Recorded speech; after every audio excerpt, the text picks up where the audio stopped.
Helem, the goddess flower.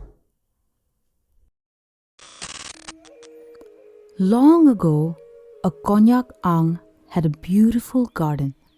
Among the lovely flowers that grew, there was a rare red flower. The queen cared deeply for the special red flower. One morning, she discovered that someone had plucked it. This started happening often, and it became very annoying. She decided to stop it by instructing her sons to hide and wait. The thief would surely come again as the flowers were in full bloom, and they would catch the thief in the act. The sons stayed hidden and watched the garden all day. Soon evening came, but there was still no sign of the thief. Hours passed and they kept waiting. Then, at midnight, they saw a thread drop from the sky. As they looked closely, a group of young, beautiful maidens came down the thread. They ran to the red flowers full of excitement. As soon as they began to pluck them, the sons rushed out to catch them. But the maidens were spirit beings, too quick to catch. They all ran back to the thread and disappeared into the clouds. Except for the last one, she was caught and brought to the house. The sons called their mother to come and see the thief for herself. The queen was surprised to see that the thief was a beautiful girl. As soon as she saw the queen, the girl begged them to spare her life.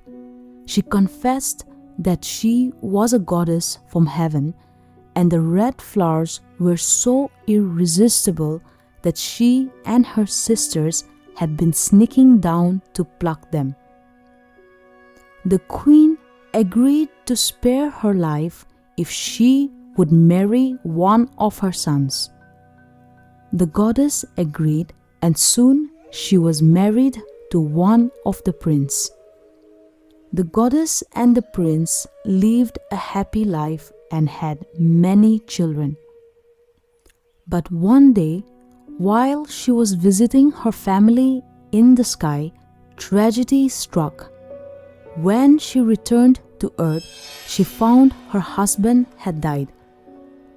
She cried and mourned for him for many days, but after the mourning period, she took up her duties again as a mother and the only one left to care for her children. She worked very hard to farm her land, but sadly, the field was too big for one woman to handle alone. Many times after a long and tiring day in the field, she would come home and cry because she could not manage to farm the whole land. Her father in the sky saw her sad and difficult situation. He sent his angels to help her while she worked in the field.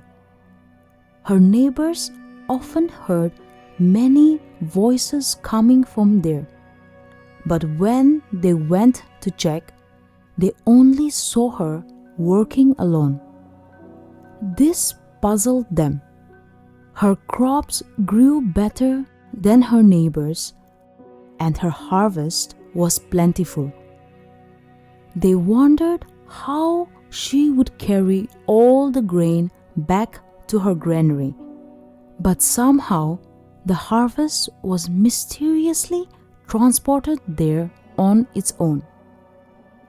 Her neighbors were jealous of her huge harvest. They had hoped to see her struggle to carry it home. But when that did not happen, they became frustrated.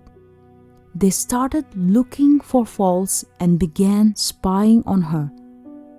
One day, they saw the widow running around a heap of paddy with her hair loose, swaying behind her.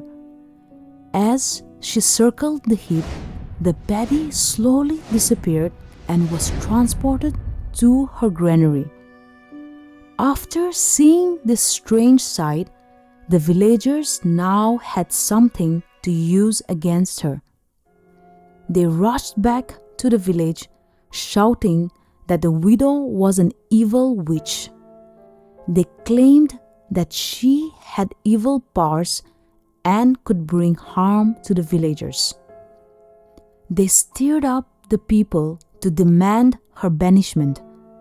So the poor widow ended up living alone in an old broken hut at the edge of a forest. She no longer worked and had no one to give her food. Yet she stayed healthy and looked as young as before. This strong and youthful appearance made the villagers suspicious again, and they started spying on her once more. Soon they discovered the source of her food was coming from a python that lived with her. Whenever she needed food, the python would shade grains of rice from its scales. She simply had to collect the rice and cook it. The widow lived like this for many years, isolated and shunned by the people. As time passed, she grew tired of living among mortals who only looked at her with suspicion. So she asked her father to end her life. To grant her wish, her father told her to lie in the path of the mithuns, covering herself with a basket. She obeyed, and soon a herd of mithuns came rushing from the jungle, trampling her to death. With her death, the red flower became connected to her, for it was the only one that had drawn her into the world of mortals. The red flower was then called Hilly, after her name.